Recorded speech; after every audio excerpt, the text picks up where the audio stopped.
So today we'll solve a problem on thermal stress where the stress will induce in the material because of temperature difference. And the question is like this: a 2-meter long steel rod of 25 millimeter diameter is heated by 90 degrees centigrade. Determine the free expansion of the steel rod. When the steel rod will be expanded freely, no stress will induce in the material, and no force, no strain during the free expansion. But the second part is, if the free expansion of the steel rod is prevented, the molecules of the steel rod will be interested to expand, but that expansion is prevented. On that case, a compressive force will induce in the material. As a result, the stress and strain induced in the material will be compressive in nature. E is equal to given 2 into 10 power 5 Newton per millimeter square, and the coefficient of thermal expansion of steel material is 12 into 10 power minus 6 per degree centigrade.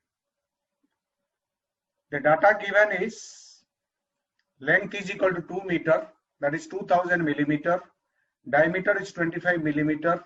So from diameter we can find out area. Area is equal to cross-sectional area of the steel rod is equal to pi by 4 into d square, which is equal to pi by 4 into 25 square. And area is equal to 490.87 millimeter square. The rise in temperature is given in the question, that is 90 degrees centigrade. Change in temperature is 90 degrees centigrade. Alpha is equal to 12 into 10 power minus 6 per degree centigrade. And E value for the steel material is 2 into 10 power 5 Newton per millimeter square. The first part of the problem is asked to find out what is the free elongation of the steel rod when the temperature will increase by 90 degrees centigrade. To find out the free elongation of the steel rod, the formula is delta L is equal to alpha into L into change in temperature. So alpha into L into delta T. Alpha is 12 into 10 power minus 6. L is equal to 2000 millimeter. And the rise in temperature is 90 degrees centigrade. And the final answer is 2.16 millimeter. So the free elongation, free expansion of the steel rod due to rise in temperature is 2.16 millimeter.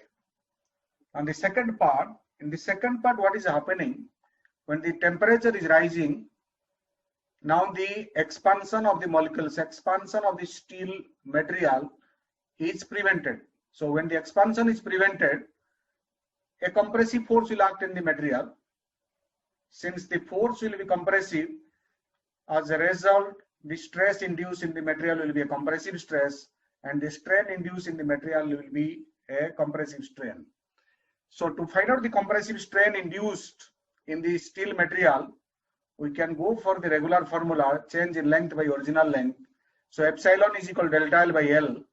Delta L is equal to, we know, 2.16 millimeter, and the length is equal to 2000.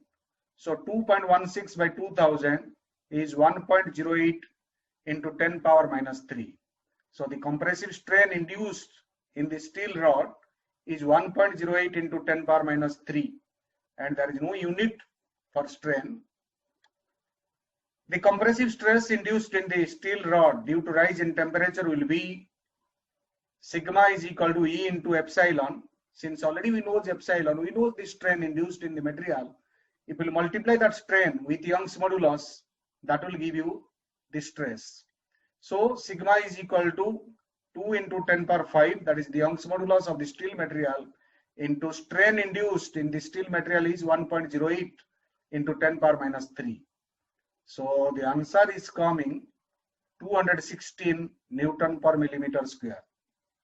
After calculating the stress induced, compressive stress induced in the steel rod, we can find out the compressive force acting on the steel rod due to rise in temperature. That is, force is equal to stress into area. So sigma is equal to 216 Newton per millimeter square into area. Cross-sectional area of the steel rod is, already we have calculated, 490.87 millimeter square. So 216 into 490.87, the answer is coming 106 into 10 power 3 Newton, or we can say that one is 106 kilonewton.